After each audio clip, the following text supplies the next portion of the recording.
Is this?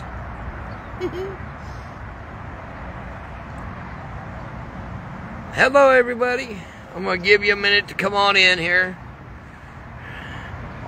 We're going to be doing some talking about a case that some of you are familiar with and some of you are not. This is a case about the disappearance of Desiree Thompson from California City. And once I get a few of you in here, I'll bring on Sheri. She is the mother. And we'll let her speak.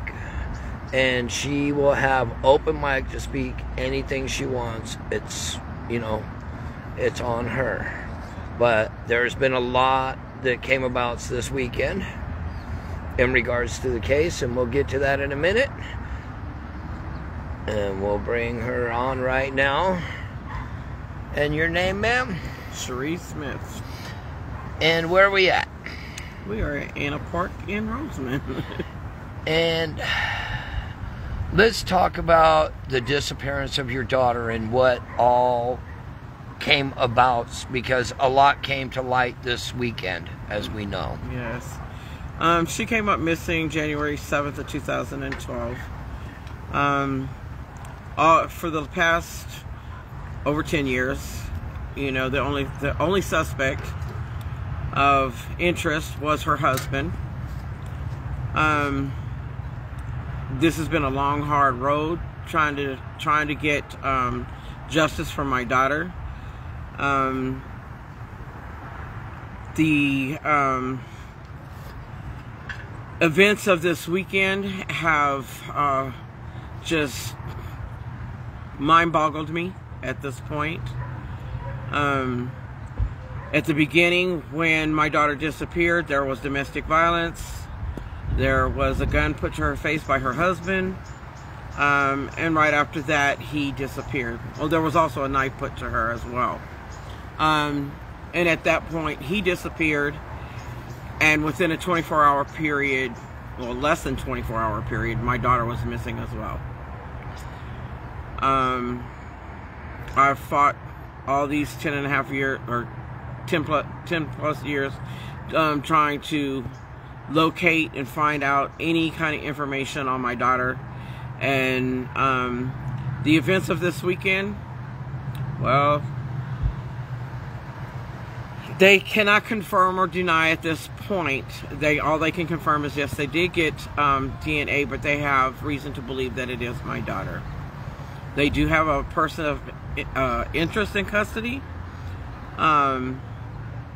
which is somebody that my daughter would have never had contact with. Her husband would not have had contact with. It's not a person that either one of them would have known at all.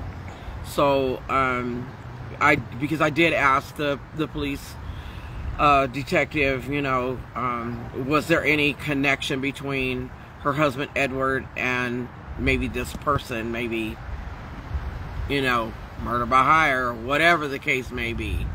But he said absolutely 900. He said 100%. They're 100% positive that he has nothing to do with this at all.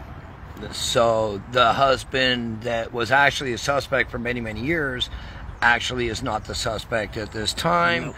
Even though the disappearance came due to the fighting and the guns drawn and everything like that, which put him as a suspect, and then the suspect wound up. And all his actions showed that, yeah, all his actions, everything he did made him look guilty.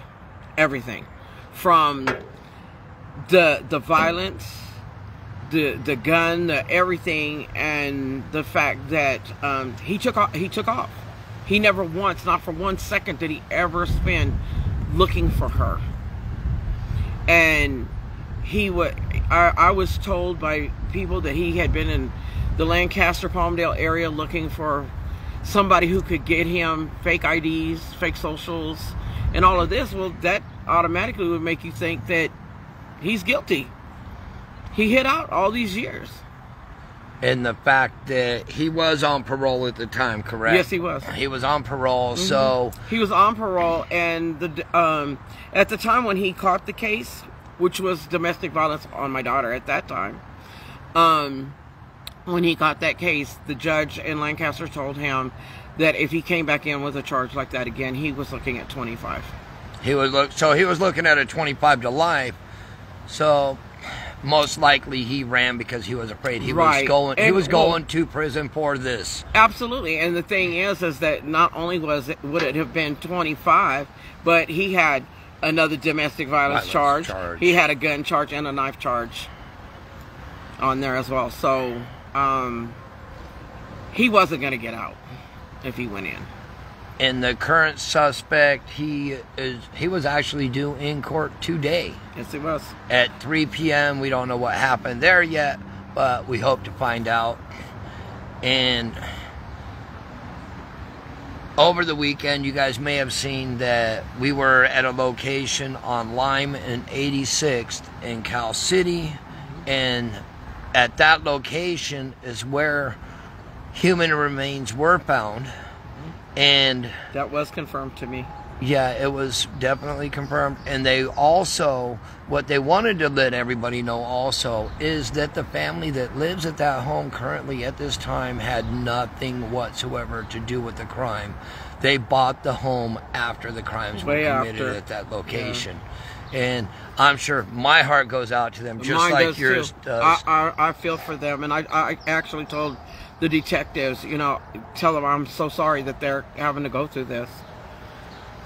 And the man, I'm going to put him out there, his name is Jose William Lara. He is currently in custody in Kern County, in Bakersfield, if I'm correct, and he was to be in court today at the Bakersfield court at 3 p.m. It's after that, as we know. But in a way, it brings closure, yes, but a lot of heartache. Yes. It's bittersweet. I fought for so long.